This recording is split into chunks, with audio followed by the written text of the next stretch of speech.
നമസ്കാരം. Donald Trump American പ്രസിഡന്റായി വന്ന ശേഷം പലസ്തീൻ വിഷയം, പശ്ചിമേഷ്യൻ വിഷയങ്ങളിലൊക്കെ തന്നെ പുതിയ ചില നീക്കങ്ങളും ധാരണകളും അതുപോലെയുള്ള സംഭവ വികാസങ്ങളും ഒക്കെ ഉണ്ടാകുന്നുണ്ട്. അതിൽ ഏറ്റവും പ്രധാനപ്പെട്ട ഒരു കാര്യമാണ് ട്രംപിന്റെ ഒരു പ്രസ്താവന കഴിഞ്ഞ ദിവസം പുറത്തു വന്നത്. ഹമാസ് ഇസ്രായേൽ യുദ്ധത്തിൽ തകർന്ന ഗസ അമേരിക്ക ഏറ്റെടുത്ത് പുനർനിർമ്മിക്കാം എന്നാണ് അമേരിക്കയുടെ പുതിയ പ്രസിഡന്റായി ചുമതലയേറ്റ ഡൊണാൾഡ് ട്രംപ് പറയുന്നത്. ഗസ തകർന്നടിഞ്ഞ് തരിപ്പണമായിരിക്കുകയാണ്. ഒരു യുദ്ധം കഴിഞ്ഞാൽ ഒരു പ്രദേശം ഏത് രീതിയിലായിരിക്കുമോ അതിനേക്കാൾ ഭീകരമാണ് ഗസയിലെ അവസ്ഥ. അപ്പോൾ ഗസ പുനർനിർമ്മിക്കാം, അമേരിക്ക അത് ഏറ്റെടുത്ത് പുനർനിർമ്മിക്കാം, വേണ്ട രീതിയിലുള്ള എല്ലാവിധ സഹായങ്ങളും പാലസ്തീന് കൊടുക്കാം എന്നുള്ള ഒരു നിഗമനത്തിലേക്കാണ് ഇപ്പോൾ ട്രംപ് എത്തിച്ചേർന്നിരിക്കുന്നത്. ഇസ്രായേൽ പ്രധാനമന്ത്രി ബെഞ്ചമിൻ നെതന്യാഹുവിന്റെ അമേരിക്കൻ സന്ദർശനത്തിനിടെ വൈറ്റ് ഹൌസിൽ ഇരുവരും ചേർന്ന് നടത്തിയ വാർത്താ സമ്മേളനത്തിലാണ് ട്രംപ് ഇക്കാര്യങ്ങൾ പറഞ്ഞത്. ഗസ മുനമ്പ്, വടക്കൻ ഗസയൊക്കെ തന്നെ ഏറ്റെടുത്തുകൊണ്ട് അമേരിക്ക ഗസയെ പുനർനിർമ്മിക്കാനുള്ള എല്ലാ സഹായവും പലസ്തീന് നൽകാം. ഗസയിൽ നിലവിലുള്ള പലസ്തീൻകാർ അവിടം വിട്ട് ഗൾഫ് രാജ്യങ്ങളിലേക്ക് പോകണം. ഗസയെ സമ്പൂർണ്ണമായി പുനർനിർമ്മിക്കാം. ഗസയ്ക്ക് മേൽ ദീർഘകാലാടിസ്ഥാനത്തിലുള്ള ഉടമസ്ഥാവകാശമാണ് അമേരിക്ക ലക്ഷ്യമിടുന്നത്. എന്നാൽ പുനർനിർമ്മാണ ശേഷം ഗസയിൽ ആര് ജീവിക്കും എന്ന കാര്യത്തിൽ അദ്ദേഹം വിശദീകരണമൊന്നും നടത്തിയില്ല. ഗസയിൽ പിന്നെ പലസ്തീൻകാർ തിരിച്ചു വരണോ, അവരെ ജീവിക്കണോ? കാരണം ഗസ എന്ന് പറയുന്നത് ഭരിക്കുന്നത് തന്നെ ഈ ഹമാസ് എന്ന് പറയുന്ന തീവ്രവാദ ഗ്രൂപ്പിന്റെ നേതൃത്വത്തിലാണ്. ഗസയിലെ ജനങ്ങൾ പാവം പിടിച്ചവർ എന്ത് ചെയ്യാനായിട്ടാണ്? അവരുടെ ഭരണകർത്താക്കൾ എന്ന് പറയുന്ന ആളുകൾ മത തീവ്രവാദികളായിപ്പോയി. അവർ ഇത്തരം തീവ്രവാദം വിളമ്പി ലോകത്ത് ജീവിക്കുകയാണ്, ഇസ്രായേലുമായി പ്രശ്നങ്ങൾ ഉണ്ടാക്കുകയാണ്, മറ്റ് തീവ്രവാദ ഗ്രൂപ്പുകളെ കൂട്ടുപിടിച്ചുകൊണ്ട് പ്രതിസന്ധികൾ ഉണ്ടാക്കുകയാണ്. ഗസയിലെ പാവം പിടിച്ച പലസ്തീൻ ജനത എന്ത് ചെയ്യാനാണ്? ആ ഒരു സമയത്താണ് ഇപ്പോൾ ഈ ഒരു പ്രസ്താവന ട്രംപ് നടത്തിയിരിക്കുന്നത്.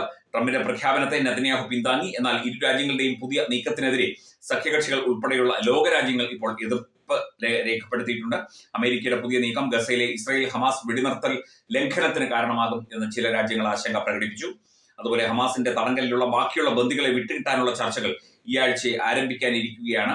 ബന്ദികളിൽ ഒരു അമേരിക്കൻ പൗരനുണ്ട്. ട്രംപിന്റെ പുതിയ പ്രഖ്യാപനം ഈ നീക്കങ്ങളെല്ലാം പൂർണ്ണമായി തകർക്കും എന്ന ആശങ്ക ഉയർന്നിട്ടുണ്ട്.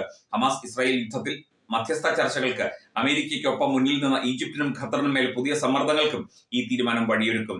പലസ്തീന്റെ സ്വാതന്ത്ര്യത്തിനായി ദീർഘകാലമായി വാദിക്കുന്ന രാജ്യങ്ങളാണ് ഈജിപ്തും ഖത്തറും ഒക്കെ. ഇതൊരു അന്താരാഷ്ട്ര വിഷയമാണ്, ഇത് പരിശോധിക്കേണ്ട വിഷയമാണ്. ഇപ്പോൾ ട്രംപ് അങ്ങനെ പറഞ്ഞു എന്ന് വിചാരിച്ച് ട്രംപിനെ സമ്പൂർണ്ണമായി പിന്താങ്ങാനോ അല്ലെങ്കിൽ ഇസ്രായേലും ട്രംപും നടത്തുന്ന അല്ലെങ്കിൽ നെതന്യാഹുവും ട്രംപും നടത്തുന്ന ഇത്തരം നീക്കങ്ങളെ സമ്പൂർണ്ണമായി പിന്തുണയ്ക്കാനോ ഒന്നും ലോകരാജ്യങ്ങൾ തയ്യാറാകില്ല. കാരണം നയതന്ത്രപരമായ ഇടപെടൽ അത് ഏറ്റവും പോസിറ്റീവ് ആയിരിക്കണം.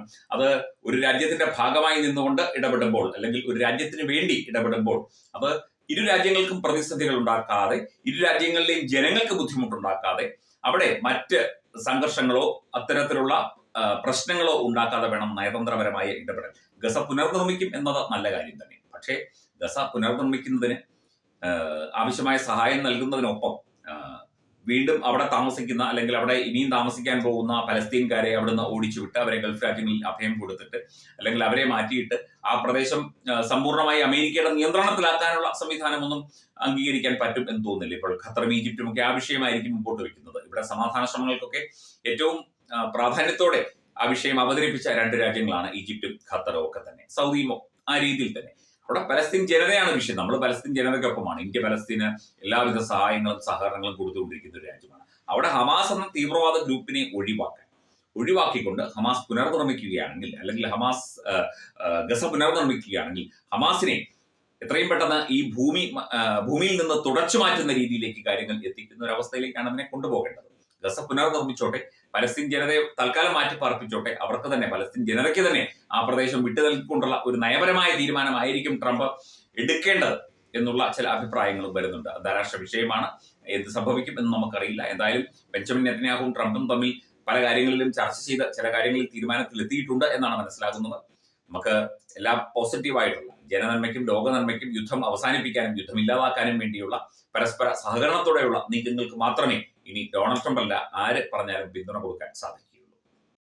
എഡ്യൂബിക്സ് online executive education, focus physiotherapy centre Pattom, Unnat engineering Gujarat, Theerthayatra .com, iron build Gujarat.